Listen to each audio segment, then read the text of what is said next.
एकांकिका फल्गु नाट्यकार मनोरंजन दास। तेबे एई नाटक फल्गुरे कौन दर्शाई मनोरंजन दास चल आलोचना करिबा तापरे एही नाट्यटिकु बुझिबाकु चेष्टा करिबा। मनोरंजन दास को द्वारा रचित एई फल्गु जे कि एक छोट नाटक जहाँकि गोटे मध्यवित्त परिवार चित्र को ये बहन करिछि। आर्थिक अभाव जे परिवार हसखुशी और व्यक्तिर सर्जनशीलता को म्लान करिपारे ताहा एही एकांकिकारे अत्यंत सरस और स्वाभाविक शैली रे उपस्थापित होइछि। तो एही मनोरंजन दासंक रचित क्षुद्र नाटक फल्गु गोटे मध्यवित्त परिवार चित्र बहन करछि। अध्यापक सुब्रत पट्टनायक परिवार रे स्त्री प्रीति और दुईटी संतानक आर्थिक अभाव और अनटन को नहीं कहानीटी गतिशील होइछि। तांकर गृहर आसबाबपत्र मध्य दारिद्र्यर रूप सुस्पष्ट देखा जाइछि। कहानीटी को देखिबा आउ बुझिबा को चेष्टा करिबा। छोट एक ड्राइंग रूम टिरे खंडे आराम चौकी ता सह केते खंड अन्य चौकी और गोटे टेबुल अछि।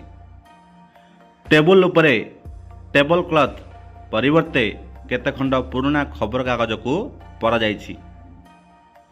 पिला माने देखिथिबो प्रत्येक घरे जेतेबेले चौकी टेबुल थिबो से टेबुल रे चाहा रखिबा पई अथवा खबर कागज रखिबा पई गोटे टेबुल थाए।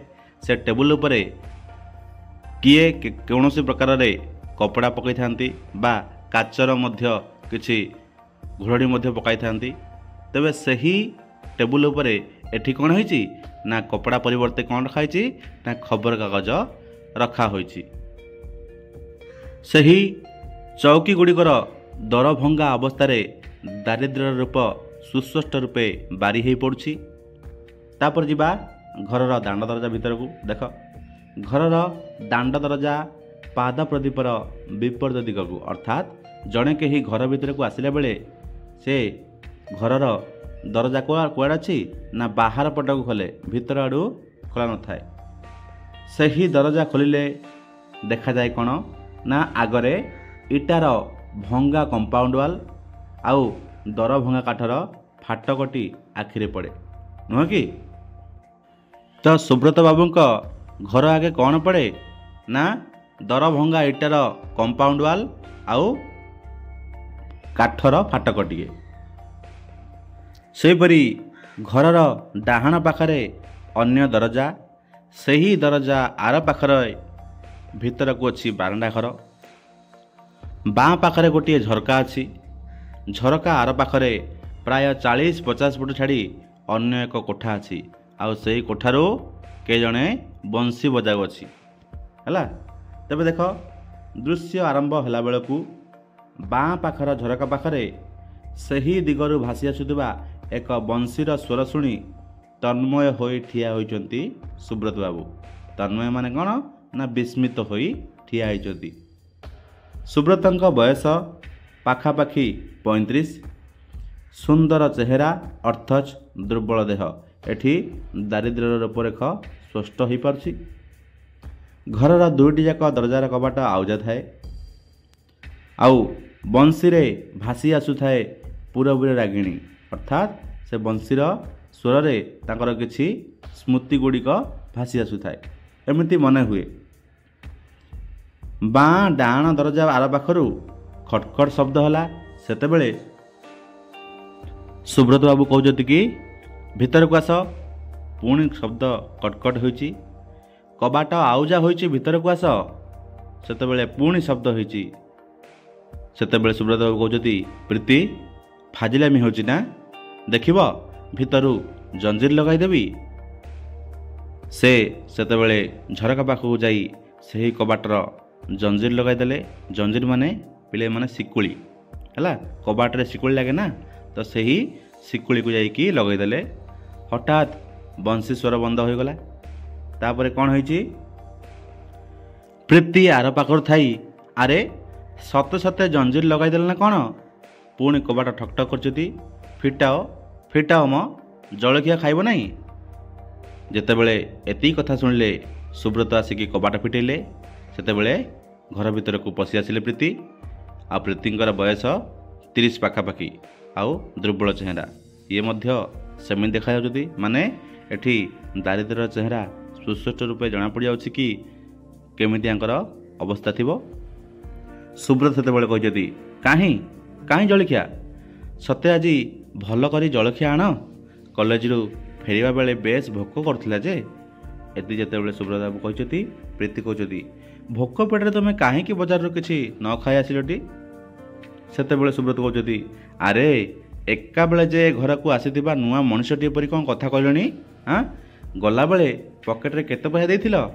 ଏତିକି ଯେତେବେଳେ ପ୍ରଶ୍ନ ପଚାରିବା ଅନ୍ଦାଜରେ କହିଛନ୍ତି, ପ୍ରୀତି ସେତେବେଳେ କହୁଛନ୍ତି, ପଇସା ମୁଁ କେଉଁଠୁ ଆଣିବି, ତୁମେ ମୋତେ ଯାହା ଦେଇଥିଲ ନା। ସେତେବେଳେ ସୁବ୍ରତ କହିଛନ୍ତି, ଛାଡ଼, ଆଣିଲ କ'ଣ କରିଛ? ସେତେବେଳେ ପ୍ରୀତି କହିଛନ୍ତି, କଲେଜକୁ ଗଲାବେଳେ ପରା କହିଥିଲି ଅଟା ନାହିଁ। ସେତେବେଳେ ସୁବ୍ରତ ହସି ହସି କହୁଛନ୍ତି, ଠିକ୍ ଅଛି, ଶୋଇଲା ଘର ସେଲ୍ଫ ଉପରୁ ଏ ଥାକରେ ଥିବା ବଡ଼ ବହିଟା ଆଣ। ସେତେବେଳେ ପ୍ରୀତି ଚାଲି ଯାଉଥିଲେ ବହି ଆଣିବାକୁ, କିନ୍ତୁ ସୁବ୍ରତ ଆଗେ ଆଗେ ଯାଇ ତାଙ୍କ ଆଗରେ ଛିଡ଼ା ହୋଇ ବାଟ ଓଗାଳିଲେ। କହିଲେ, ନା ତୁମେ ଯା ନା। ପ୍ରୀତି କହୁଛନ୍ତି, କ'ଣ ଯେ ତୁମେ? ସେତେବେଳେ ସୁବ୍ରତ ବାବୁ କହୁଛନ୍ତି, 8 ବର୍ଷର ବିବାହିତ ଜୀବନ ପରେ 2ଟି ପିଲାର ମା ହୋଇ ତୁମେ ଜାଣିପାରିଲ ନାହିଁ କ'ଣ ମୁଁ? ମାନେ ଏଠି ସୁବ୍ରତ ଆଉ ପ୍ରୀତିଙ୍କର ବିବାହର ବୟସ କେତେ ହେଇଛି? ବିବାହ ବର୍ଷ ନା 8 ବର୍ଷ ପାରି ହୋଇଗଲାଣି। ଏ ପ୍ରୀତି, ସତ କହିଲ, ମୁଁ କ'ଣ? ଯେତେବେଳେ ଏମିତି ରୋମାଣ୍ଟିକ ଅନ୍ଦାଜରେ କହିଛନ୍ତି, ସେତେବେଳେ ପ୍ରୀତି କୃତ୍ରିମ କ୍ରୋଧ ପ୍ରକାଶ କରି କହିଛନ୍ତି, ଚିନୁ ଖାଇବ କ'ଣ? ଏତେ ରୋମାଣ୍ଟିକ ହୁଅନି ହେଲା। ସକାଳୁ ଗୌଡ଼ ଦୁଧ ଦେଇନାହିଁ, ଜାଣିଛ ତ? ସୁବ୍ରତ ସେତେବେଳେ କହୁଛନ୍ତି, ବାର୍ଲି କରି ଆଜି ଚଳେଇ ଦିଅ ନା। ଆଜି ଯଦି କ୍ଷୀର ନାହିଁ ତେବେ ବାର୍ଲି କରି ଚଳେଇ ଦିଅ। ଦେଖିପାରୁଛ ଏଠି ମଧ୍ୟବିତ୍ତ ପରିବାରର ଅଭାବ ଅନଟନର ଏହି ପରିସ୍ଥିତି। ତାପରେ ସୁବ୍ରତ ଅବସାଦରେ ଗୋଟିଏ ଚୌକିରେ ଯାଇ ବସି ପଡ଼ିଲେ। ପ୍ରୀତି ଡାହାଣ ପାଖ ଦରଜା ଦେଇ ଘର ଖଞ୍ଜା ଭିତରକୁ ପଶିଗଲେ। ବାଁ ପାଖ ଝରକା ଆର ପାଖରୁ ପୁଣି ଭାସି ଆସିଲା ସେହି ବଂଶୀର ପୁରବୀର ମୂର୍ଚ୍ଛନା। ସୁବ୍ରତ ଉଠିଯାଇ ଝରକା ପାଖେ ପୁଣି ଛିଡ଼ା ହେଲେ। କିଛି ସମୟ ପରେ ବହି ଧରି ପଶି ଆସିଲେ ପ୍ରୀତି। ଏ ସମୟରେ ସୁବ୍ରତ ବାବୁ ଝରକା ପାଖରେ ଠିଆ ହୋଇ ବଂଶୀର ସେଇ ଶବ୍ଦ ଶୁଣୁଛନ୍ତି, ଆଉ ଏକ ଲୟନରେ ସେ ସେଇଆଡ଼େ ହିଁ ଅବାକ ହୋଇ ଠିଆ ହୋଇଛନ୍ତି। ସେତେବେଳେ ପ୍ରୀତି ଆସିଲେ। ଆରେ ସେଠି ସେମିତି ଛିଡ଼ା ହୋଇଛ କ'ଣ? ସୁବ୍ରତ କହୁଛନ୍ତି, ଶୁଣିପାରୁଛ? ପ୍ରୀତି ସେତେବେଳେ ନ ଜାଣିଲା ବୋଲି ପଚାରିଲେ, କ'ଣ? ନା, ସୁବ୍ରତ କହୁଛନ୍ତି, କିଏ ବଜାଉଛି? ଆସ। ଏତିକି କହିକିରି ଯେତେବେଳେ ସୁବ୍ରତ ବାବୁ ଝରକାଟା ବନ୍ଦ କରିବାକୁ ଉଦ୍ୟମ କରୁଥିଲେ, ମାତ୍ର ପୁଣି ଥରେ ସେ ସେଠି କ'ଣ କହିଛନ୍ତି, ନା ନା ନା ଥାଉ। ଝରକା ବନ୍ଦ ନ କରିକି ପଛେଇ ଗଲେ। ପୁଣି ଥରେ କହିଲେ, କ'ଣ ନା ଚମତ୍କାର ବଜାଉଛି। କିଏ ଏଇଟା? ବଂଶୀ ବଜାଉଛି, ଚମତ୍କାର ବଜାଉଛି, ଏଇଟା କିଏ? ଯେତେବେଳେ ଏମିତି ସୁବ୍ରତ ବାବୁ କହିଛନ୍ତି, ପ୍ରୀତି କହୁଛନ୍ତି, ନା କ'ଣ ନା ଘନଶ୍ୟାମ ବାବୁଙ୍କର ସେହି ମଝିଆ ପୁଅ ହେଲା। ଏଇ ବଂଶୀଟା ବଜାଉଛି କିଏ? ନା ଘନଶ୍ୟାମ ବାବୁଙ୍କର ସେ ମଝିଆ ପୁଅ ବଜାଉଛି। ମନୁଆଟାଏ, କେତେବେଳେ ମନ ହେଲେ ଏମିତି ବଜାଏ। ଆରେ ଏମିତି ତନ୍ମୟ ହେଇ ଶୁଣୁଛ କ'ଣ? ଏମିତି ଯେତେବେଳେ ପ୍ରୀତି ସୁବ୍ରତ ବାବୁଙ୍କୁ କହିଛନ୍ତି, ସୁବ୍ରତ ଆବାକାବା ହେଇ କହିଛନ୍ତି, ସେତେବେଳେ ପ୍ରୀତି କହିଛନ୍ତି, ବହି ନିଅ। ସୁବ୍ରତ ସେତେବେଳେ ପୁଣି କହିଛନ୍ତି, ନା ଥାଉ, ବେଶ ବଜାଉଛି ମ ବଂଶୀଟା। ଆଜି ପଢ଼ାପଢ଼ି ସବୁ ବନ୍ଦ ଥାଉ, ଆସ ନା ବସି ବସି ଶୁଣିବା। କ'ଣ ଶୁଣିବେ? ସେଇ ବଂଶୀର ସ୍ୱର। ଆଉ ସେତେବେଳେ ରୋମାଣ୍ଟିକ ଅନ୍ଦାଜରେ କହୁଛନ୍ତି, କ'ଣ ଦେଖିଲ ସୂର୍ଯ୍ୟ କେମିତି ଅଧେ ତଳକୁ ପଶିଗଲାଣି, ଦେଖିଲ ଗୋଧୂଳି କେମିତି ଆସ୍ତେ ଆସ୍ତେ ନିଷ୍ପ୍ରଭ ହୋଇଗଲାଣି। ଆସ ନା ଏଇଠି ବସି ବସି ଟିକେ ଶୁଣିବା। ପ୍ରୀତି ସେତେବେଳେ କହୁଛନ୍ତି, କ'ଣ ଯେ ତୁମର ହେଇଛି? ଏତିକି କହିଲା ବେଳେ ସେ ବଂଶୀ ଯେଉଁ ଶବ୍ଦ ଆସୁଥିଲା ସେଇଟା ବନ୍ଦ ହୋଇଗଲା। ସୁବ୍ରତ ମନେ ମନେ ଆଚମ୍ବିତ ହୋଇ କହିଲେ, ହଠାତ୍ ଯେ ବନ୍ଦ କରିଦେଲା, ଭଲ କରିଛି। ପ୍ରୀତି को ଅନାଇଲେ। ପ୍ରୀତି निर्बोध परी चाहि रही था सुब्रत बाबू को। तापरे सुब्रत बाबू कौन कहते कानी रे कौन पुरेछ। प्रीति से कहते कहल कौन पुरेछ। से सुब्रत बाबू कहते बार्ली बार्ली पुरेछ ना। प्रीति कहले बार्ली बार्ली बार्ली नुहे जलखिया। सेतेबेले सुब्रत बाबू आंके मध्य आचंबित हो पचारे जलखिया पुरई मो संगे फाजिलामी करथिलो ना कारण कौन एमती कानी रे हाथ मारी देखुचती मुढ़ी कौटू आनिल। सुब्रत बाबू जिते एमती पचारे प्रीति कहले मुढ़ी नुहे चाउल दीटा भाजी देइची। सेतेबेले सुब्रत बाबू कहते से भल हम एमती कही प्रीति कानी मुठाए काढ़ी खाई तापर कहते बाह तेमे भी कम रोमांटिक नुहम मन जानी तेल पियाज मिसाई आनिछ। तापर पाटे पकई सारा कहे ए लुण देना। सेतेबेले प्रीति कहते इस भूली जाइछि आउ बसीदा कि मो संगे संगे लुण गोले आणुची। से पुणी डाहाण पाख दरजा दे बाहर जाउथिले। सेतेबेले दांडरे मोटर गाड़ी ब्रेक मारिबार शब्द शुणागला। तापरे फाटक आगरे कारटा अटकिला कौन एमती प्रीति मन भावुँच। सांगे सांगे सुब्रत बाबू मध्य दांड दरजा पाखु जाइए देखिले अरे हाँ तो। सेतेबेले प्रीति मध्य देखिकी कहते अरे कार रो इयाड़ को आसना कौन किए। सेतेबेले सुब्रत कहते केबे तो देखिला परी मने हो नहीं। प्रीति सेतेबेले कहते आस्ते आस्ते हे चाउल भजा गुड़ाक भितर रखिदे आस नहले ए कार भद्रलोक गुड़िक देखिले कौन भावे से चाउल गुड़िक भितर चाउल भजा गुड़िक भितर दे रखिदे आस बोली प्रीति कहले। सेतेबेले प्रीति भितर को पशिगले। दांड बारटा ऊपर को उठी आसिले कैप्टेन महापात्र। तो सेई लोकटा जो कार रो ओह्लेले तांको नाम कौन थिला कैप्टेन महापात्र। सुब्रतंक समवयस्क माने तांको मध्य पाखापाखि 35 लंबा चौड़ा चेहरा खूब स्वास्थ्यवान मध्य महापात्र बाबू कैप्टेन महापात्र। एटा अध्यापक सुब्रत पट्टनायक घर कि। सेतेबेले सुब्रत कहते आज्ञा। महापात्र बाबू कहते पार्टी करिकी अरे बेबी यही घरटा। बेबी माने किए ना महापात्र बाबूंकर झील। पीयूसी को आस्ते धरी गाड़ी रे ओल्हई दे। पछ सीट्रु मो हाथ बैगटा बा जो हैंड बैगटा आउ टावलटा आणबू एमती कहते महापात्र।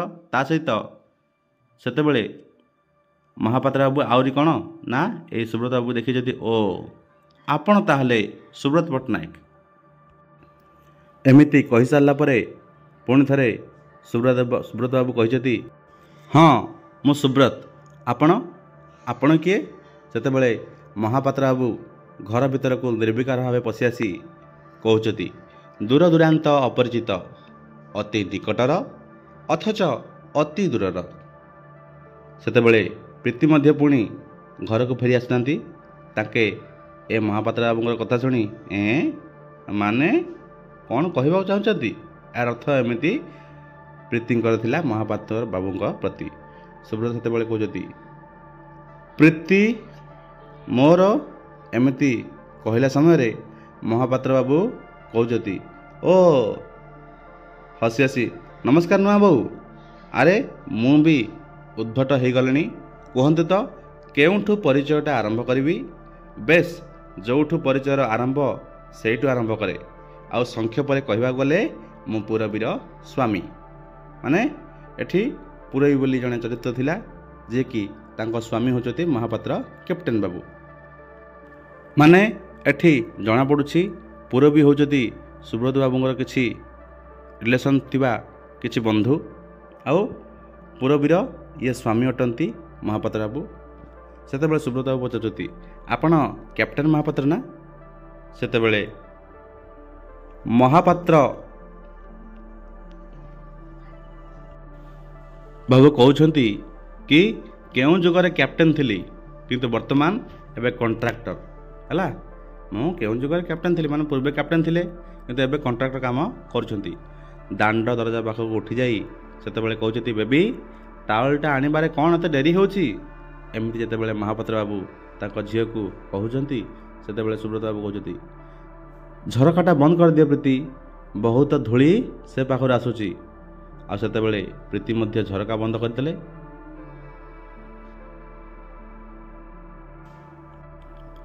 ସେତେବେଳେ ମହାପାତ୍ର ବାବୁ ଅଚାନକ କହିଛନ୍ତି କ'ଣ ନା ଆମକୁ ଏମିତି ଦେଖି ଖୁବ୍ ବିଚଳିତ ହୋଇପଡ଼ିଛନ୍ତି ଆପଣ ଦୁହେଁ। ପୂରବୀଙ୍କ ସହିତ ବିବାହର ଏ 12 ବର୍ଷ ହେଲା। ମୁଁ ଭାବୁଛି କେମିତି ଥରେ ଆପଣଙ୍କ ସଙ୍ଗେ ଦେଖା ହୋଇଯିବ ବୋଲି, କିନ୍ତୁ କିଏ ଜାଣିଥିଲା ଏମିତି ଆକସ୍ମିକ ସାକ୍ଷାତରେ ଯୋଗ ପଡ଼ିଯିବ। ଏତିକି ଯେତେବେଳେ ନିଜର ପରିଚୟ ଦେବା ସହିତ ମହାପାତ୍ର ବାବୁ ସୁବ୍ରତ ବାବୁ କହୁଛନ୍ତି, ସେତେବେଳେ ତାଙ୍କର ଝିଅ ପଶି ଆସିଲା। 9-10 ବର୍ଷର ସ୍ୱାସ୍ଥ୍ୟବାନ ପିଲା। ବେବି ଆସିକି ମହାପାତ୍ର ବାବୁ କହୁଛନ୍ତି ବାପା ପିଉସୀ ଗାଡ଼ିରୁ ମୋଟେ ଉଠୁନାହିଁ। ସେତେବେଳେ ମହାପାତ୍ର ବାବୁ କହୁଛନ୍ତି ଅପାକୁ ଆରେ ନମସ୍କାର କର। ସେତେବେଳେ ବେବି ସୁବ୍ରତକୁ ମାମୁଁ ମାଇଁ ନମସ୍କାର କରି ଏମିତି କରୁଛି। ସୁବ୍ରତ ସେତେବେଳେ କହୁଛନ୍ତି ବୁଢ଼ୀଟିଏ ହେଇଥା। ତ ଯେତେବେଳେ ବେବି କହିଲା କ'ଣ ନା ମହାପାତ୍ର ବାବୁଙ୍କୁ ବାପା ପିଉସୀ ଗାଡ଼ିରୁ ମୋଟେ ଉଠୁନାହିଁ, ସେତେବେଳେ ମହାପାତ୍ର ବାବୁ କହୁଛନ୍ତି ଅପାକୁ ଆଉ ପାରି ହେବନି। ଆଉ ଯେତେବେଳେ ଏଇ ବେବି ଏତିକି କହି ଠିଆ ହୋଇଛି, ସେତେବେଳେ ମହାପାତ୍ର ବାବୁ ବେବିକୁ କହୁଛନ୍ତି ଆରେ ନମସ୍କାର କର, ମାମୁଁ ମାଇଁ ଠିଆ ହେଇଛନ୍ତି ପରା। ସେତେବେଳେ ଏଇ ବେବି ସୁବ୍ରତକୁ ମାମୁଁ ଆଉ ମାଇଁ କହିକି ନମସ୍କାର କରିଛି। ଆଉ ସୁବ୍ରତ ବାବୁ ମଧ୍ୟ ତାକୁ ଆଶୀର୍ବାଦ ଦେଇଛନ୍ତି। ମହାପାତ୍ର ବାବୁ କହୁଛନ୍ତି ଅପା ଆଇଲା ନାହିଁ, ଅପାକୁ ରୋଡ଼ ସିକ୍ନେସ୍ ଧରିଛି, ଅର୍ଥାତ୍ ଅପା କ'ଣ ନା ଗାଡ଼ିରୁ ଓହ୍ଲାଇ ଆସିନାହିଁ, ମାନେ ଅପାକୁ ରୋଡ଼କୁ ଭୟ ଲାଗୁଛି। ସେତେବେଳେ ସୁବ୍ରତ କହୁଛନ୍ତି ଦେଖିଲ ପ୍ରୀତି। ପ୍ରୀତି କହିଲେ ଆସିଲେ ନାହିଁ, ଅପା ଆସିଲେ ନାହିଁ, ମୁଁ ନେଇ ଆସୁଛି। ଏତିକି କହିକି ସେ ବାହାରି ଯାଉଥିଲେ। ମହାପାତ୍ର ବାବୁ ସେତେବେଳେ କହୁଛନ୍ତି କିଛି ଦରକାର ନାହିଁ, ଅପା ଭାରି ଏକ ଜିଦିଆ, ଖାଲି ଯାଇ ତାକୁ ଅନୁରୋଧ କରିବା ହିଁ ସାରା ହେବ। ତେଣୁ ଆପଣ ଯାଆନ୍ତୁ ନାହିଁ। ନୂଆ ବୋଉ ବରଂ ତା ପାଇଁ ଗୋଟାଏ ମଗ କଫି କରି ସେଟାକୁ ପଠାଇ ଦିଅ। ଏତିକି ଯେତେବେଳେ କହିଲେ, ତାପରେ ପୁଣି ବେବିର ଉଦ୍ଦେଶ୍ୟରେ କହିଛନ୍ତି ଆରେ ବେବି ହାଁ କରି ରହିଛୁ କ'ଣ, ଯା ବାଥରୁମ୍ରୁ ଟିକେ ମୁଁ ଧୁଆଧୋଇ କରି ଆ ଏ ଆରାମ ଚେୟାରଟାରେ ମୁଁ ଟିକେ ଭଲ କରି ବସିଯିବି। ଏମିତି କହିକି ମହାପାତ୍ର ବାବୁ ବସିବାକୁ ଯାଇଛନ୍ତି। ତାପରେ ଆହୁରି କ'ଣ କହିଛନ୍ତି ନା 8 ଘଣ୍ଟା କାର୍ଟା ଡ୍ରାଇଭ୍ କରି ଗୋଡ଼ ହାତ ନାଠି ହୋଇଗଲାଣି, ମାନେ କାଠ ହେଲା ଭଳି ହେଇଗଲାଣି, ଗୋଡ଼ ହାତ କାଟୁଥିବ। ସେତେବେଳେ ସୁବ୍ରତ କହିଛନ୍ତି ପ୍ରୀତି କ୍ୟାପ୍ଟେନ ମହାପାତ୍ରଙ୍କ ପାଇଁ ଚା ଟିକେ। ଏମିତି ଯେତେବେଳେ କହିଲେ, ମହାପାତ୍ର ବାବୁ କହୁଛନ୍ତି ଖାଲି ଚା ନୁହେଁ ନୂଆ ବୋଉ, 8 ଘଣ୍ଟା ଗାଡ଼ି ଚଳେଇକି ମୋ ପେଟ ଜଳୁଛି। ତାପରେ ହଠାତ୍ ମହାପାତ୍ର ବାବୁ କହୁଛନ୍ତି ଆରେ କୁଆଡ଼ୁ ଆସିଲି କୁଆଡ଼େ ଯାଉଛି କିଛି କହୁନି, ଖାଲି ବରାଦ ପରେ ବରାଦ ଏକା। ଏମିତି କ'ଣ? ମହାପାତ୍ର ବାବୁ ଏମିତି ଯେତେବେଳେ କହିଲେ, ସୁବ୍ରତ ବାବୁ ମଝିରେ ବସି କହିଲେ ମାଡ୍ରାସରେ ଆସିଲେ। ମହାପାତ୍ର ସେତେବେଳେ କହୁଛନ୍ତି ହଁ ମାଡ୍ରାସ ତ ଘର କରିଗଲିଣି, ସେଠୁ ଡ୍ରାଇଭ୍ କରି ଆସୁଛି। ରାଉରକେଲାରେ ବଡ଼ ଗୋଟାଏ କଣ୍ଟ୍ରାକ୍ଟ ପାଇଛି ତ, ଗଲେ ମୁଁ ତ ପ୍ଲେନ୍ରେ ଯାଏ। ଏଥର ବେବି କହିଲା ବାପା କାର୍ରେ ଚାଲ, ମୁଁ ମଧ୍ୟ ଯିବି। ଭାବିଲି ମନ୍ଦ ହେବନି। ଆରେ ଆମେ ତ ଆପଣଙ୍କ ଘରକୁ କଟେଇ ଚାଲି ଯାଇଥାନ୍ତୁ, କିନ୍ତୁ କାଠଯୋଡ଼ି ପୋଲ ଉପରେ ହେଉଛି। ବେବି କହିଲା ବାପା ଏଇଟା କଟକ ନା। ସେତେବେଳେ ହଠାତ୍ ମୋର ମନେ ପଡ଼ିଗଲା ଆପଣଙ୍କ କଥା। ଅବଶ୍ୟ ଚୌଦ୍ୱାର ଗେଷ୍ଟ ହାଉସ୍ରେ ଆମ ପାଇଁ ସବୁ ବ୍ୟବସ୍ଥା ହୋଇଛି, ତଥାପି ମହାନଦୀ ଫେରିରେ ପାରି ହଉ ହଉ 2 ଘଣ୍ଟାରୁ ତ କମ୍ ଡେରି ହେବନି। ଭାବିଲି ଆଉ କିଛି ନହେଲେ ତ ଟିକିଏ ପୋଛାପୋଛି କରିନେବି। ପୋଛାପୋଛି ମାନେ କ'ଣ ପୋଛାପୋଛି? ଦେହ ହାତ ଗାଧୋଇ ପାଧୋଇ ଟିକେ ସଫା ହେଇଯିବି। ସେତେବେଳେ ସୁବ୍ରତ ବାବୁ କହିଛନ୍ତି ଖୁବ୍ ଭଲ କରିଛନ୍ତି। ଆରେ ପ୍ରୀତି ଯାଅ ଚୁଲିଟା ଲଗାଇ ଚା ଟିକେ କର। ସେତେବେଳେ ମହାପାତ୍ର ବାବୁ କହୁଛନ୍ତି ଅବେଳରେ ପରିଶ୍ରମ ପଡ଼ିଯିବ ବୋଲି ଡରି ଯାଉଛନ୍ତି କି ନୂଆ ବୋହୂ? ବେଶୀ ଜଞ୍ଜାଳରେ ପକାଉ ନାହିଁ। ବେବି ପାଇଁ ତୁମେ ଚିନ୍ତା କରିବ ନାହିଁ। ସଞ୍ଜବେଳେ ସେ ଫଳ ଆଉ ଦୁଧ ଛଡ଼ା ଅନ୍ୟ କିଛି ଖାଏ ନାହିଁ। ସେଥିରେ ବା ତୁମର ପରିଶ୍ରମ କ'ଣ? ଗୋଟିଏ ତଏ ପ୍ଲେଟ୍ ଫଳ ହୋଇଗଲେ ତାର ଚଳିଯିବ। ମୋରି ପାଇଁ ଯାହା ଟିକେ ପରିଶ୍ରମ ପଡ଼ିବ। ଦେହଟା ଯେମିତି ଲମ୍ବା ଚଉଡ଼ା, ଖାଇବାଟା ଯେବେ ସେମିତି ନ ହୁଏ। ଏତିକି କହିକି ସେ ହୋ ହୋ ହୋ ହେଇ ହସି ଉଠିଲେ। ସେତେବେଳେ ପ୍ରୀତି କହୁଛନ୍ତି ରାକ୍ଷସ ତ ଆପଣ ଆଉ ନୁହନ୍ତି ନା। ସେତେବେଳେ ମହାପାତ୍ର ବାବୁ କହୁଛନ୍ତି, ଜାଣିଲ ନୂଆ ବୋଉ, ରାକ୍ଷସ ନହେଲେ ବି 8ଟି ଅଣ୍ଡାର ଆମଲେଟ୍ ଖାଏ। ସେତେବେଳେ ସୁବ୍ରତ ବାବୁ ହସି ହସି କହୁଛନ୍ତି, ମୋଟେ 8ଟା ତ। ସେତେବେଳେ ସୁବ୍ରତ ଆଉ କ'ଣ କହୁଛନ୍ତି ନା, ପ୍ରୀତି ବଡ଼ ବଡ଼ ଅଣ୍ଡା ବାଛି ଡଜନେ ଅଣ୍ଡାର ଆମଲେଟ୍ କରି ଆଣ ତ। ମିଲିଟାରୀ ଲୋକ କି ନା, ସେଥିପାଇଁ ଖାଉଥିବେ ଆଉ। ଏମିତି ରସିକତାର ସହିତ ସୁବ୍ରତ ନିଜର ମତ ପୋଷଣ କରିଛନ୍ତି। ସେତେବେଳେ ମହାପାତ୍ର ବାବୁ ମଧ୍ୟ କହିଛନ୍ତି, ଡରିବାର ନାହିଁ ନୂଆ ବୋହୂ, ମିଲିଟାରୀ ଲୋକ, ହଜମ ହୋଇଯିବ। ସେ ଡଜନ ଅଣ୍ଡା ମଧ୍ୟ ହଜମ ହୋଇଯିବ। ବେଶ ଡଜନେ ଅଣ୍ଡା ହିଁ କରନ୍ତୁ। ଆରେ ମୁଁ ଯେ ବସି ଗପିବାରେ ଲାଗିଲିଣି, ଏଇ ପାଖ ବାରଣ୍ଡାରେ ଗଲେ ବାଥରୁମ୍ଟା ତ ଅଛି ନା। ଏ ବେଳରେ ଆଉ ଗାଧୋଇବି ନାହିଁ, ଖାଲି ପୋଛି ପାଛି ଟିକିଏ ହେଇ ପଡ଼ିବି ଖାଲି ଆଉ। ଆ ବେବି ଆ। ଏତିକି କହି ମହାପାତ୍ର ବାବୁ ଯିବାକୁ ଉଦ୍ୟତ ହୋଇଛନ୍ତି ବାଥରୁମ୍କୁ। ସେତେବେଳେ ସୁବ୍ରତ ବାବୁ କହୁଛନ୍ତି, ପ୍ରୀତି। ମହାପାତ୍ର ବାବୁ କହୁଛନ୍ତି, ଦରକାର ନାହିଁ, ମୁଁ ସିଧା ସିଧା ଚାଲିଯିବି ବାଥରୁମ୍କୁ, ମୁଁ ସିଧା ଚାଲିଯିବି।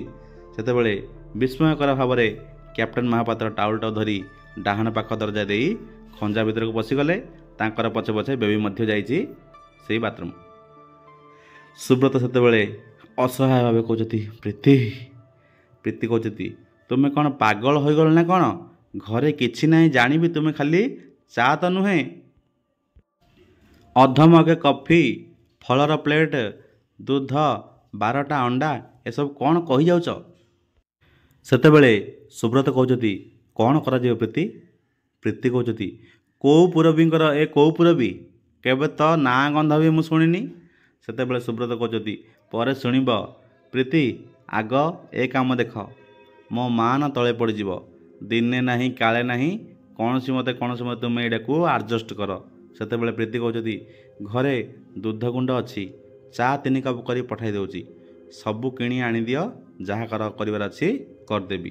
ସେତେବେଳେ ଘର ଭିତରକୁ ଏତିକି କହି ପ୍ରୀତି ପଶିଗଲେ। ଅଳ୍ପ ସମୟ ପରେ ଓଦା ମୁଣ୍ଡରେ ପଶି ଆସିଲା ବେବି। ବେବି ଆସି କହୁଛି, ବାପା କହିଲେ ମୁଣ୍ଡଟା ମୋର ଭଲ କରି କୁଣ୍ଡାଇ ଦିଅ, ଖୁବ୍ ଧୂଳି ଜମିଛି। ଏତିକି ଯେତେବେଳେ ବେବି କହିଛି, ସୁବ୍ରତ ସେତେବେଳେ କହୁଛନ୍ତି, ଆଃ। ଏତିକି କହିକି ବେବିର ମୁଣ୍ଡକୁ କୁଣ୍ଡାଉଛନ୍ତି। କୁଣ୍ଡା କହୁଛନ୍ତି, ଆରେ ଏତେ ଛୋଟ ଛୋଟ ବାଳ ରଖିଛୁ? ବାପା ମିଲିଟାରୀ ଲୋକ କି ନା, ସେଥିପାଇଁ ରଖିଥିବୁ ବୋଧେ ଆଉ। ତାପରେ ସୁବ୍ରତ ବାବୁ କହୁଛନ୍ତି, ଆରେ ବେବି, ତମେ ତ ସମସ୍ତେ ଆସିଲ, ଆଉ କିଏ ଆସିବାର ଖୋଜୁଥିଲେ? ସୁବ୍ରତ ବାବୁ ଆଉ କାହାକୁ ଚାହୁଁଥିଲେ ଆସିବାକୁ? ସେତେବେଳେ କ୍ୟାପ୍ଟେନ୍ ମହାପାତ୍ର ମୁହଁ ହାତ ଧୋଇକି ସାରିକି ଫେରି ଆସିଲେ। ଆସୁ ଆସୁ ମହାପାତ୍ର ବାବୁ କହୁଥିଲେ କ'ଣ ନା, ଆସୁ ଆସୁ ସେ ଗାଧୋଇ ଆସିଛନ୍ତି। ସେତେବେଳେ ମହାପାତ୍ର ବାବୁ କହୁଛନ୍ତି, ଆଃ, ସାରା ଦିନର କ୍ଳାନ୍ତି ପରେ ଟିକେ ମୁହଁ ହାତ ଧୋଇଦେଲେ କି ଆରାମ ସୁବ୍ରତ ବାବୁ। ଦିନ ଗୋଟାଏ ବଡ଼ କାମ ସରିଗଲା। ହଉ ବେବି, ଗାଡ଼ିକି ଚାଲ। ଯେତେବେଳେ ସୁବ୍ରତ ବାବୁଙ୍କର ପ୍ରଶ୍ନର ଉତ୍ତର ପାଇନାହାନ୍ତି, ସେତେବେଳେ ମହାପାତ୍ର ବାବୁ ଏମିତି କହିକି ନିଜ ପିଲାକୁ ଧରି କ'ଣ ନା ଗାଡ଼ିକି ଯିବାକୁ ଯେତେବେଳେ କହିଲେ, ସେତେବେଳେ ସୁବ୍ରତ ବାବୁ ଆଚମ୍ବିତ ହୋଇ କହିଲେ, ଗାଡ଼ିକି? ବେବି ସେତେବେଳେ କହୁଛନ୍ତି, ଖାଇବାନି ବାପା? ମହାପାତ୍ର ବାବୁ ସେତେବେଳେ କହୁଛନ୍ତି, ଭୋକ କଲାଣି। ସେତେବେଳେ ବେବି କହୁଛି, ଏତେ ବଳ ହେଲାଣି ତମେ କହୁଛ ଭୋକ କଲାଣି? ଭୋକ ହେବନି କି? ସେତେବେଳେ ମହାପାତ୍ର ବାବୁ ପୁଣି କହୁଛନ୍ତି, ଆରେ ଆଉ ଘଣ୍ଟାଏ 2 ଘଣ୍ଟା ପରେ ତ ଆମେ ଗେଷ୍ଟ ହାଉସ୍ରେ ପହଞ୍ଚିଯିବା, ମଝିରେ ଖାଲି ମହାନଦୀର ଫେରିଟା। ବେବି କହୁଛି, 2 ଘଣ୍ଟା ବାପା? 2 ଘଣ୍ଟା ଆମେ ଆହୁରି ନେବା? ସୁବ୍ରତ ସେତେବେଳେ କହୁଛନ୍ତି, ନା, ସେ 2 ଘଣ୍ଟା ଅପେକ୍ଷା କରିବ କାହିଁକି? ଭାରି ଭୋକ ଲାଗୁଛି ବେବି। ସେତେବେଳେ ବେବି କହୁଛି, ଭାରି ନୁହେଁ, ଆଉ କ'ଣ ମିଛରେ କହୁଛି? ସୁବ୍ରତ ବାବୁ ସେତେବେଳେ ହସିଲେ। ମହାପାତ୍ର ଭାରି କ୍ଷଣ ରାଗି, ଠିକ୍ ତା ବୋଉ ପରି। ଏତି ଯେତେବେଳେ ବେବିର ଉଦ୍ଦେଶ୍ୟରେ କହିଛନ୍ତି ମହାପାତ୍ର ବାବୁ, କ'ଣ କହିଲେ ନା, ତା ମା ପରି ଇଏ ଟିକେ ଟିକେ କଥା ରାଗିଯାଏ ହେଲା, ଏମିତି କହିଛନ୍ତି। ସେତେବେଳେ ମହାପାତ୍ର ବାବୁ ଆଉଥରେ କହିଛନ୍ତି, କ'ଣ? ଆଚ୍ଛା ଠିକ୍ ଅଛି। ଯେମିତି ଗୋଟେ କିଛି ମନେ ପଡ଼ିଲା ପରି, ଆରେ ବେବି, ପିୟୁଷି କଥା ତ ଏକଦମ ଭୁଲି ଯାଇଛେ। ଯା ତୁ ଗାଡ଼ିକି ପଳା ତୁ ଏଠି। ଏତିକି ମହାପାତ୍ର ବାବୁ କହିଛନ୍ତି। ବେବି ସେତେବେଳେ କହିଛି, ପିୟୁଷି ପାଇଁ ମୁଁ ତେବେ କଫି ନେଇଯାଉଛି ବାପା। ସେତେବେଳେ କ୍ୟାପ୍ଟେନ୍ ମହାପାତ୍ର ହଁ କରିବା ବାହାନାରେ ବା ସମ୍ମତି ସୂଚକ ମୁଣ୍ଡ ହଲେଇଲେ। ଆଉ ବେବି ଘର ଭିତରକୁ ପଶିଗଲା। ଯାଇକି କଫି ଆଣିବା ଉଦ୍ଦେଶ୍ୟରେ। ସେତେବେଳେ ମହାପାତ୍ର ବାବୁ ସୁବ୍ରତ ବାବୁ କହୁଛନ୍ତି, ଜାଣିଲେ ସୁବ୍ରତ ବାବୁ, ଆଜି ଯଦି ମୁଁ ଆପଣଙ୍କ ଘରେ ମୁହଁ ନ ମାରି ଏ ବାଟେ ଚାଲି ଯାଇଥାନ୍ତି ନା, କିଏ ଜାଣେ ଆଉ ଜୀବନରେ ଦେଖା ହୋଇଥାନ୍ତା କି ନାହିଁ। ସତେ ମୁଁ ଭାରି ଅନ୍ୟାୟ କରିଥାନ୍ତି। ଖାଲି ଆପଣଙ୍କ ପ୍ରତି ନୁହେଁ, ପୂରବୀଙ୍କ ପ୍ରତି ମଧ୍ୟ ଯଥେଷ୍ଟ ଅନ୍ୟାୟ ହୋଇଥାନ୍ତା ମୋର।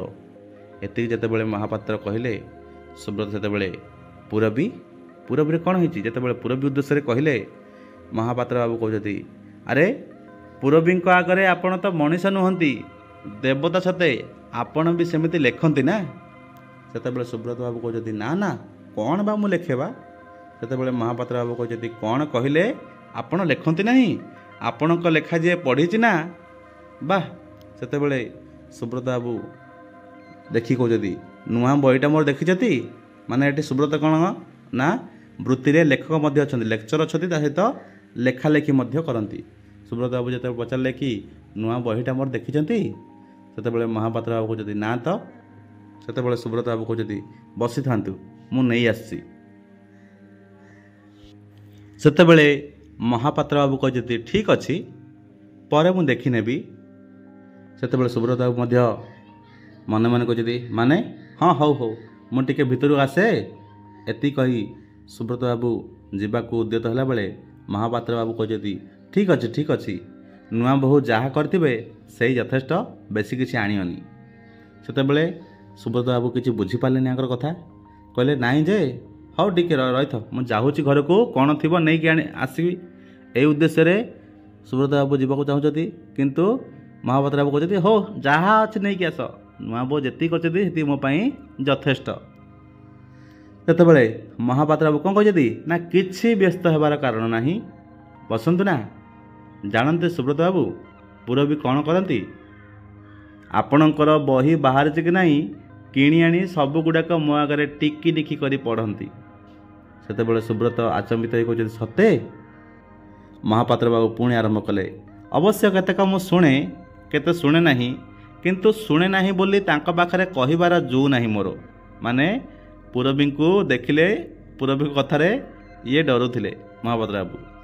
ଆହୁରି କ'ଣ ନା, ସେ ପଢ଼ିଲା ବେଳେ ମୁଁ ହୁଏତ ରାସ୍ତା ତିଆରି କି ପୋଲ ତିଆରି କଥା ଭାବୁଥାଏ, କିନ୍ତୁ ହୁ ମାରିବାରେ ଭୁଲ ହୁଏ ନା ମୋର। ଯେତେବେଳେ ପୂରବୀ ଆମର ସୁବ୍ରତ ବାବୁଙ୍କର କାହାଣୀ ଗୁଡ଼ିକ ଯେଉଁ ପଢ଼ିକି ଶୁଣାଉଥାନ୍ତି, ସେତେବେଳେ ମହାପାତ୍ର ବାବୁ କେତେ ଶୁଣନ୍ତି କେତେ ଶୁଣନ୍ତିନି। ଆଉ ସେ ମଝିରେ କ'ଣ ତାଙ୍କେ ପ୍ଲାନିଂ କରିଥାନ୍ତି ନା, ଏ ବୋଲଟା କେମିତି ହେବ, ସେ ବୋଲଟା କେମିତି କଲେ ଚଳିବ, ମୋର ଏ କଣ୍ଟ୍ରାକ୍ଟଟା କେମିତି ସାରିବି, ଏ କଥା ମନରେ ଭାବିକି ତାଙ୍କର ଦିନ ବିତିଥାଏ। କିନ୍ତୁ ପୂରବୀ ତାଙ୍କ କତିକି ଶୁଣୁଥାନ୍ତି, ଏ କାହାଣୀଟା ଇନ୍ ହେଇଛି, ସେ କାହାଣୀଟା ସେମିତି ହେଇଛି।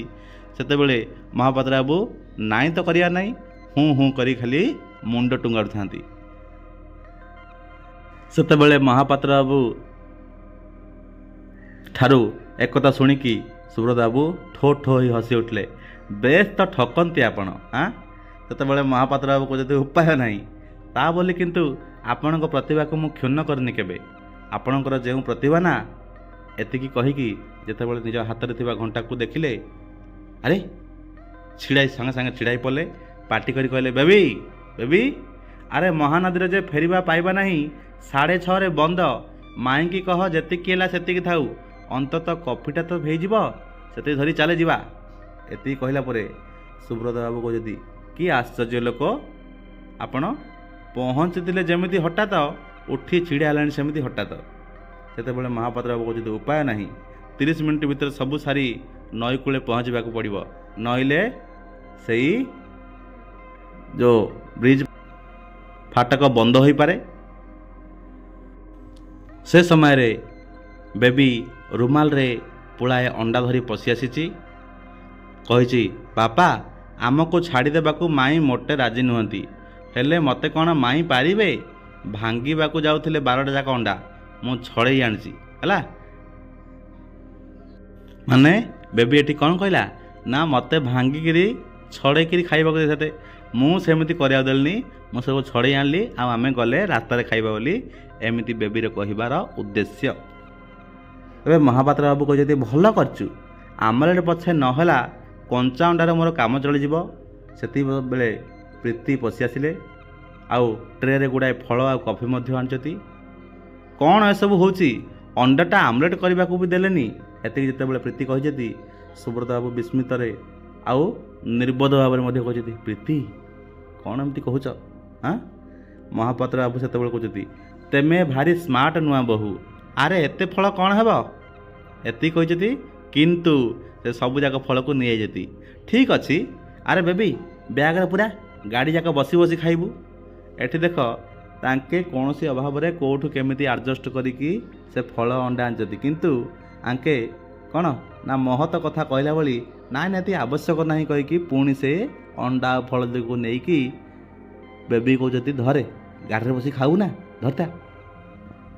सेतेबेले नुआ बहु को देखी कहते देल नुआ बहु कॉफी गुड़ाक कप ढाल देल अच्छा मु निजे तैयारी कर दूची। एति कहीकि महापात्र बाबू कॉफी निजे तैयारी करछती। कैप्टन महापात्र कॉफी तैयारी कले तमें नियो ना कपे नुआ बहु एमती जितेबाला कहते यही प्रीति मध्य नहीं नाहांती। तापरे महापात्र बाबू कहते बेबी को जा ड्राइवर को कहबू गाड़ी स्टार्ट करिवो। सेतेबेले बेबी मध्य चलीगला आ घंटा देखी देखी टाइम हेलानी से चली जाइछि। तो घंटा को देखी देखी बेबी कही जाऊँगी रहा 25 मिनट अच्छा अपार कॉफी दियो। एति कहीकि महापात्र बाबू मध्य अपार कॉफी ने भौणी जो आसी गाड़ी बसती कॉफी नहीं जी बोलती। सेतेबेले प्रीति कहूँ गाड़ी को पठाई देछि गाड़ी पाखक अपांक कॉफी पठाई देछि। सेतेबेले महापात्र बाबू कॉफी खाई कहते नुआ बहु चमत्कार है कॉफीटा संभवतः यही बाटर फेरी पारे जदि फेरे निश्चय दिने एटी अटकी। अच्छा नमस्कार सुब्रत बाबू एतिकी कहीकि से झड़ परी बाहर जाउथिले। सेतेबेले सुब्रत बाबू कहते अच्छा कैप्टन महापात्र अनेक कथा तो कहले पूरबी कथा तो किसी कहले नहीं। सेतेबेले प्रीति कहते बेबी को आणले तांकु तो भी नहीं आसी पारथांते ना माने प्रीति कौन कहती ना झीटा को तो आणले आउ से पूरबी को नहीं आसी पारथांते ना तमें कौन तमें बाप झी आसछ। एतिक बेले महापात्र बाबू कहवा आरंभ कले 3 वर्ष है पूरबी आम समस्त को छाड़ी चली जाती। सुब्रत से आचंबित कहते पूरबी पूरबी 3 वर्ष है छाड़ी तुमको चलीगले कुआड़ चलीगले ना से मरीगले बा काल हो गलानी। महापात्र बाबू कहते देख मद्रास रे गोटाए कार एक्सीडेंट रे एतिकी कहू कहू कौन होइछि ना फाटक पाखे कार स्टार्ट है शब्द महापात्र बाहर जावा पर्यंत शब्द सेहीपरि ही घूँ घूँ होइकी कार स्टार्ट हो रही थाए। आसिला बेले भाभी करी आसती संगे संगे कहबी किंतु पुणी भूली जाऊँ मु एक्सीडेंट रे पूरबी हॉस्पिटल रे पड़ी थांती दिने एमिति संजरे पाखरे केही तो नथांती मते डाकी कहले थरे सुब्रत को खबर दे पारिबो जदि संभव न हुए आउ जदि मु न बंचे ताकू कहब विवाह पूर्वर जो पैकेटटी मु तांका पाखु पठाई तार असम्मान जे से न जेपरी न करती। तो मते से समय बसीथिबा समय मेडिकल रे से मते एंती कहिथिले आउ सेटा मु तम पाखु आसी कहिदेली गोटे दायित्व मुक्त हो गली मु। एतिक बेले कहू कहू कार हर्न बाजिला पे पे होकर बाजिची। सेतेबेले महापात्र बाबू जावाकू रेडी होती। अच्छा से तेबे एति कहीकि जावाकू दियो दौचती। सेतेबेले झड़ परी बाहरी गले सुब्रत निष्पलक दृष्टि रे चाही थांती। किछि समय परे गाड़ी हर्न करी दूर को आगे गला। अर्थात एठी महापात्र बाबू पूरबी विषय कौन कहले ना 3 वर्ष तले से कार एक्सीडेंट रे मरी जाइछती है। मरिया पूर्व जो मेडिकल रे एडमिट होते सेतेबेले मते सबू कही कि सुब्रत को से कथा कहीदेव कि जो बाहागर पूर्वर जो पैकेटा मुझे पठेली तार जमी असम्मान न करिया। तो एति कथा कहीकि से द्रुत गति जाइछंती कार को गला कार चली जाइछि। आउ सुब्रत बाबू एठी अपलक नयन रे किसी भाभी न पारी भाविकी एमती ही ठिया होती। सेतेबेले प्रीति कहते भारी आश्चर्य लोक है महापात्र बाबू हेले भारी अमायिक लोक 5 मिनिट भितर घरटा को आपणार करनेले हये କେବେ ତ ମୋତେ କିଛି କହିନା କେଉଁ ପୁରବୀ ଏ? ସେତେବେଳେ ଆଉ ସୁବ୍ରତ ବାବୁ କିଛି କହିନାହାନ୍ତି, କିନ୍ତୁ ପ୍ରୀତି କହୁଛନ୍ତି ଏ ଶୁଣୁଛ କ'ଣ ପରା ପଚାରୁଛି ମୁଁ? ସୁବ୍ରତ ସ୍ତମ୍ଭୀଭୂତ ହୋଇ ଛିଡ଼ା ହୋଇଥାନ୍ତି। ସୁବ୍ରତ ସେତେବେଳେ ପୁଣି ପ୍ରୀତିଙ୍କର କଥା ଶୁଣି କ'ଣ ପଚାରିଲ? ସେତେବେଳେ ପ୍ରୀତି କହିଲି ପରା କେଉଁ ପୁରବୀ? ସେତେବେଳେ ସୁବ୍ରତ କହୁଛନ୍ତି ପୁରବୀ ମୋର ସହପାଠିନୀ, ମୋ କ୍ଲାସମେଟ୍। ସେତେବେଳେ ପ୍ରୀତି କହୁଛନ୍ତି ଓ। ସେତେବେଳେ ସୁବ୍ରତ ସମ୍ମୋହିତ ଭାବରେ ଠିଆ ହେଇ କହୁଛନ୍ତି କ'ଣ ସହପାଠିନୀ, ସଙ୍ଗିନୀ, ମାନସୀ, ବାନ୍ଧବୀ। ଭଲ ପାଇବାର ଯେଉଁ ଐଶ୍ୱର୍ଯ୍ୟ ନାରୀ ପୁରୁଷକୁ ମହିୟାନ କରେ, ସେହି ଐଶ୍ୱର୍ଯ୍ୟରେ ସେ ମୋର ଜୀବନ ପାତ୍ର ପୂର୍ଣ୍ଣ କରିଦେଇଥିଲା। ନିଜର ସମ୍ପର୍କଟା କେମିତି ଅତୀତରେ ଥିଲା ତାହା କହିଲେ ଏଠି ପ୍ରୀତିଙ୍କୁ।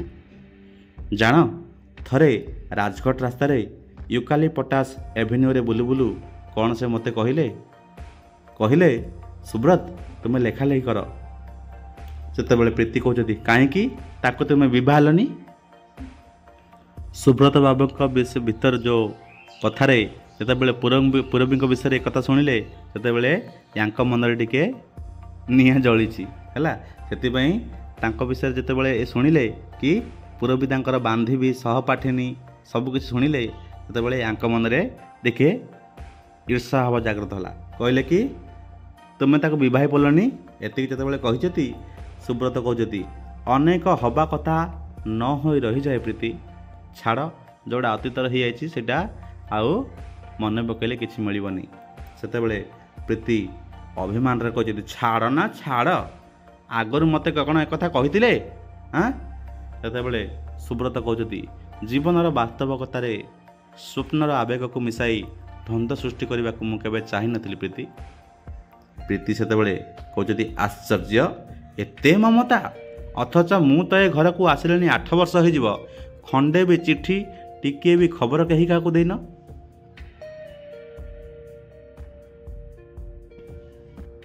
ସେତେବେଳେ ସୁବ୍ରତ ବାବୁ ଆରମ୍ଭ କଲେ ନିଜର ଅତୀତର ସେଇ କାହାଣୀ।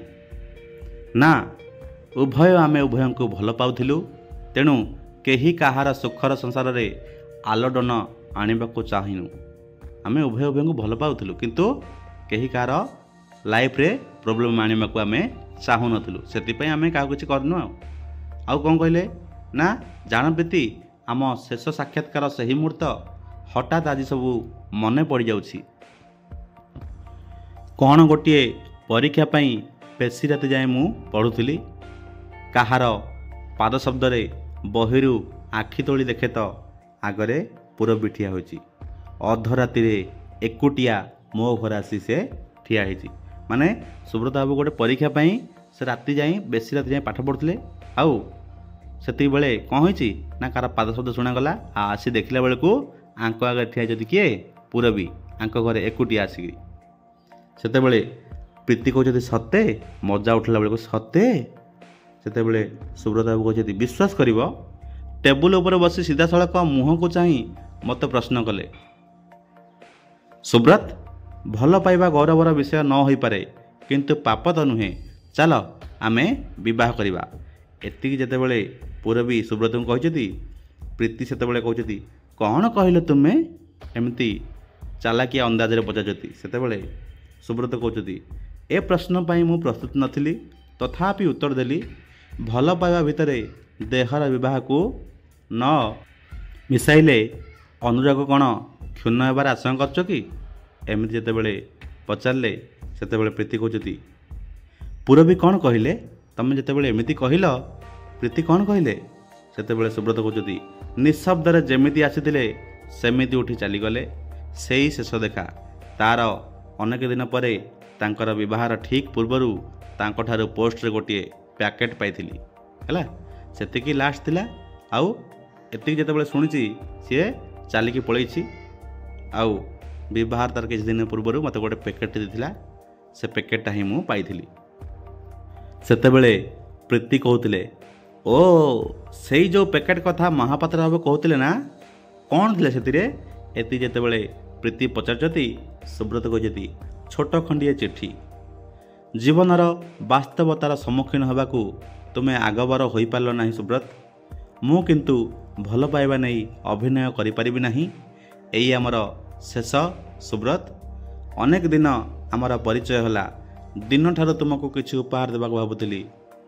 ସାରା ଜୀବନ ଯଦି ମୁଁ ତୁମ ପାଖରେ ରହିପାରନ୍ତି, ତୁମକୁ ସାହିତ୍ୟର ସ୍ରଷ୍ଟା କରି ଗଢ଼ି ତୋଳିବାରେ ମୁଁ ସର୍ବସ୍ୱ ଢାଳି ଦେଉଥାନ୍ତି। ତା ତ ହେଲାନି। ମୋର ସ୍ମୃତି ତୁମ ପାଖରେ ମୁଁ ଛାଡ଼ି ଯିବାକୁ ଚାହେଁ। ଏଇ କଲମଟି ତୁମ ପାଖକୁ ପଠେଇଲି। ମୋର ଏଇ କଲମଟି ଧରି ତୁମେ ବରାବର ଲେଖିବ, ଜୀବନଯାକ ଲେଖିବ। ଏମିତି କହିକି ପୂରବୀ ତାଙ୍କୁ ଗୋଟେ ଚିଠି ଦେଇଥିଲେ ହେଲା। ସେତେବେଳେ ପ୍ରୀତି କହୁଛନ୍ତି କେଉଁ କଲମ? ନାଇଁ କେଉଁ କଲମ? ଏତିକି କହୁ କହୁ ସୁବ୍ରତ ବାବୁ କହୁଛନ୍ତି ସେଇ ଗାଢ଼ ନେଳି ରଙ୍ଗର କଲମ। ତୁମେ କ'ଣ ଲକ୍ଷ୍ୟ କରନା ପ୍ରୀତି, ଯେତେବେଳେ ମୁଁ ଲେଖେ ସେଇ କଲମ ଧରି ଲେଖେ।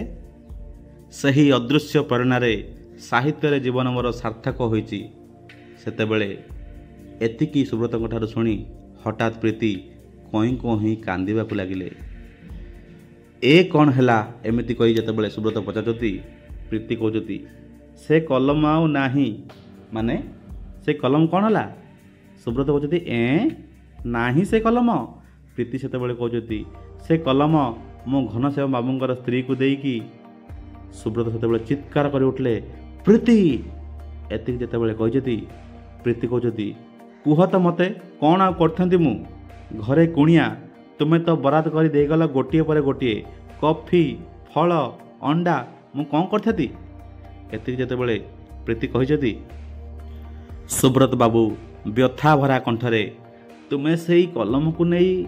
ଏତିକି ଯେତେବେଳେ କହିଛନ୍ତି, ପ୍ରୀତି କହୁଛନ୍ତି ମୁଁ ଘନଶ୍ୟାମ ବାବୁଙ୍କ ସ୍ତ୍ରୀଙ୍କୁ 10ଟା ଟଙ୍କା ମାଗିଲି। କହିଲି ମୋ କାଚ ପଟେ ବନ୍ଧ ରଖି। ସେତେବେଳେ ସେ କହିଲେ କାଚ ମୋର କ'ଣ ହେବ? ତୁମ ବାବୁ ଯେଉଁ ନେଳି କଲମଟା ଲେଖନ୍ତି ସେଇଟାକୁ ଯଦି ଆଣିଦିଅନ୍ତ। ମଝିଆ ପୁଅ କହିଥିଲା ସେମିତି କଲମଟାରେ ତା'ର ଭାରି ଆଶା, ତେଣୁ ଯଦି ବିକି ଦିଅନ୍ତ ତାହେଲେ ମୁଁ ତୁମକୁ 10 ଟଙ୍କା ଦେଇଥାନ୍ତି। ଏତିକି କଥାରେ ପ୍ରୀତି କ'ଣ ନା ବିକି ଦେଇଛନ୍ତି ବୋଧେ। ସେତେବେଳେ ସୁବ୍ରତ ବାବୁ ଚିଲେଇ କରି କହୁଛନ୍ତି ପ୍ରୀତି। ପ୍ରୀତି ସେତେବେଳେ କହୁଛନ୍ତି କୁହ ତ ଭଲା, ମୋର ଅନ୍ୟ କ'ଣ ଉପାୟ ଥିଲା? ପ୍ରୀତି ଏମିତି ସୁବ୍ରତଙ୍କ ମୁହଁକୁ ଚାହିଁଲେ। ଆଖିରେ ସୁବ୍ରତଙ୍କର ମଧ୍ୟ ଲୁହ ଆସୁଛି। ସେତେବେଳେ ପ୍ରୀତି କହୁଛନ୍ତି ମୋତେ କ୍ଷମା କର, ତମ ପାଦ ଧରୁଛି, ମୋତେ କ୍ଷମା କର। ସେତେବେଳେ ସୁବ୍ରତ ଆହତ କଣ୍ଠରେ କହୁଛନ୍ତି ଉଠ ପ୍ରୀତି, ତୁମେ ଠିକ୍ କରିଛ, କିଛି ଭୁଲ କରିନା। ସେତେବେଳେ ସୁବ୍ରତଙ୍କର ଶ୍ୱାସରୁଦ୍ଧ ହୋଇଗଲା ପରି ମନେ ହେଲା। ସେ ଉଠିଯାଇ ବାଁ ପାଖର ଝରକାଟା ଖୋଲିଦେଲେ।